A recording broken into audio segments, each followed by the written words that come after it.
आज मैं आपको ऐसा अमल बताने जा रही हूँ जिससे आपके बेरोज़गारी ख़त्म हो जाएगी। आपके घर में अगर रिज़्क़ की तंगी है तो कुशादगी में तब्दील हो जाएगी। खूबसूरत तरीन आसान अल्फाज में अल्लाह से रिज़्क़ मांगने का तरीका। तमाम फ़ोन कॉल्स में यही मसाइल होते हैं कि जी हमारे पास रोज़गार नहीं है, वसाइल कम हैं और मसाइल ज़्यादा हैं। बेरोज़गारी क्या हमारे नसीब बन गया है? अस्सलाम वालेकुम वरहमतुल्लाहि वबरकातुहू। मिस लाला रुख अपने चैनल लाला रुख ऑफिशियल के साथ हाज़िर हैं। आप प्लीज़ मेरे चैनल को शेयर करें, लाइक करें और सब्सक्राइब करें और आखिर तक देखें, क्योंकि आखिर में मैं आप लोगों को एक छोटा सा मगर बहुत फ़ायदा मंद वजीफ़ा देती हूँ। आज का टॉपिक बहुत कॉमन है। दिन में अगर 50 फ़ोन आते हैं तो उनमें से 35-40 बेरोज़गारी के फ़ोन होते हैं। मसाइल ये हैं हमारे मुल्क में इस वक्त कि वसाइल कम हैं और मसाइल ज़्यादा हैं। क्या ये ख़ुद साख्ता है हमारे मुल्क में इस वक्त ये प्रॉब्लम, या ये इंटरनेशनली पूरी दुनिया में हो रहा है? जितनी कॉल्स मुझे पूरी दुनिया से आती हैं, इंटरनेशनल से भी आती हैं और ममालिक से, गल्फ़ कंट्री से, far east, middle east, Europe से और अमेरिका और यूके से भी आती हैं, उन तमाम फ़ोन कॉल्स में यही मसाइल होते हैं कि जी हमारे पास रोज़गार नहीं है। बेरोज़गारी क्या हमारे नसीब बन गया है? नहीं, बेरोज़गारी सिर्फ़ इसलिए है कि शायद हमारी डायरेक्शन सही नहीं है।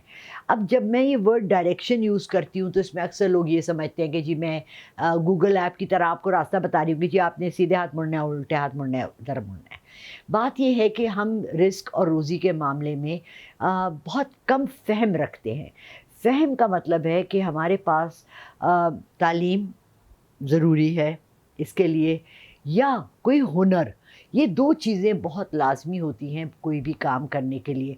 अदरवाइज़ आप क्या होगा, लेबर बनेंगे, आप ईंटें उठाएँगे, आप सीमेंट उठाएँगे, आप या ड्राइविंग लाइसेंस हो आपके पास, वो भी एक हुनर में आता है, तो आप कहीं ड्राइवर लग सकते हैं। आज मुझे एक फ़ोन कॉल आया फ्रॉम सऊदी अरेबिया और वो शख़्स बेचारा काफ़ी साल से ओमान में भी रहा है। उसने वहाँ अपना कारोबार भी शुरू किया और जैसा कि पाकिस्तानी एक दूसरे के साथ करते हैं, जिसको उसने पार्टनरशिप में अपने रिश्तेदार को, भाई को, कज़न को, जिसको भी लिया, उसने उसका गला काट के, कमर में छुरी घोंप के उसका सारा बिज़नेस ले लिया और उसको वहाँ से निकलवा दिया। डायरेक्शन डायरेक्शन का मतलब है कि क्या हम लोग एक दूसरे को फ़ायदा पहुंचाना चाहते हैं, या हमारी दौड़ और जो हमारी मेहनत और जो हमारी जुस्तजू है वो ये होती है कि हम दूसरे को गिरा कर अपनी बेहतरी चाहें। हमारे साथ जितने भी अलमिया हो रहे हैं या अलमियात हो रहे हैं पूरी दुनिया में एज़ पाकिस्तानीज़, वो ये इसलिए हैं कि हमारी जो सेंस ऑफ डायरेक्शन है, हमारा जो तज्ज़िया है, हमारा जो किस तरह मैं आपको कहूँ ये बात आप लोगों को दुख पहुँचाए बग़ैर, हमारा जो नस्बुल ऐन है वो ये नहीं है कि हम सिर्फ़ अपने लिए रिज़्क़ और रोज़गार कमाएँ। हमें अपना ये एक बहुत स्ट्रॉन्ग व्यू पॉइंट रखा हुआ है कि दूसरे के रिस्क में कमी करके हमारे रिस्क में ज़्यादती आएगी। ये हम भूल जाते हैं कि ये हमारे मज़हब का एक बहुत बहुत इम्पॉर्टेंट फैक्टर है कि जो रिस्क आपके लिए लिखा है वो कोई और नहीं ले सकता, और जो मेरे लिए लिखा है वो आप नहीं ले सकते। अगर हम उस पे कनात, शुक्र और अल्लाह से शुक्रिया अदा करें। सेकंड पॉइंट, शुक्र हम बहुत कम अदा करते हैं। अगर हमारी तनख्वाह 30,000 है तो हम उसकी तरफ देख रहे हैं जिसकी तनख्वाह 50,000 है और हमें लग रहा है वो बहुत अय्याशी कर रहा है। जब हमारी तनख्वाह 50,000 हो जाती है तो हमें 1 लाख वाला बड़ा चुभने लगता है। जब हमारी 1 लाख हो जाती है तो हमें लगता है यार ये भी बहुत थोड़ा है, हमारी तो 2 लाख होनी चाहिए थी या 1.5 तो होनी चाहिए थी। ये हमारे अंदर एक इंसानी फितरत का अमल है और यहीं पर आके हमारी जजमेंट हो जाती है। आपका क्या ख़्याल है कि आखिरत का हिसाब जो हमारा होना है वो किस चीज़ पे होना है? हमारी इन तमाम हरकतों पर, हमारे नफ्स पर। रिज़्क़ और रोज़ी देने वाला मेरा रब्बुल आलमीन, तू जहाँ का मालिक, ज़ुल जलाल वल इकराम, राज़िक, या गनी हो या रज़्ज़ाक हो या क़हार हो, इतना उसके 99 नाम, उसकी इतनी पूरी दुनिया पे राज करने वाला मेरा रब क्या मुझे रिज़्क़ देने में तंगी क्यों करेगा?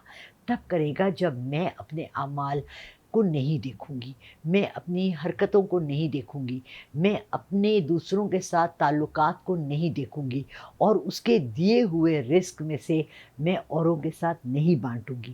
کسی نے مجھ سے ایک بات کی، مجھے اچھی نہیں لگی۔ میں یہ سمجھتی ہوں کہ اگر میرے پاس 100 روپے ہیں اور مجھ سے کوئی مانگتا ہے اور میں اس کو 80 روپے دے دیتی ہوں، تو میں اپنے نبی پاک صلی اللہ علیہ وسلم کی سنت قائم کرتی ہوں، کیونکہ انہوں نے اپنی سنت میں یہ کہا ہے، اپنی حدیثوں میں یہ کہا ہے کہ اپنی ضرورت کا مال رکھ کے باقی اللہ کی راہ میں دے دو۔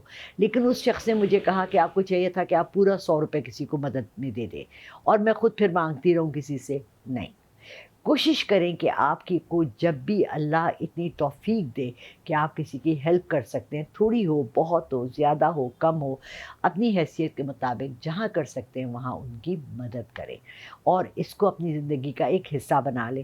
آپ اگر اپنی ہر نماز کے بعد یا غنیو یا رزاقو، یا غنیو یا رزاقو کی تسبیح کریں 100 دانے، اول و آخر 11 دفعہ درود شریف کے ساتھ، تو اللہ آپ کی ضرورت سے زیادہ آپ کو رزق دے گا۔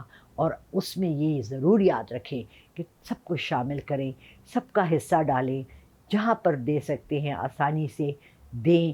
بعض دفعہ اپنے کو تنگ کر کر بھی دیں، ان کو بھی دیں جو آپ کو نہیں اچھے لگتے، اور ان کو ضرور دیں جو آپ کو بہت اچھے لگتے ہیں۔ اللہ ہمارا نگہبان ہے، ہمارے ساتھ رہے، اور ہمیں ایک دوسرے کو آسانیاں بانٹنے کی توفیق عطا کرے۔ جزاک اللہ خیر۔ اللہ حافظ۔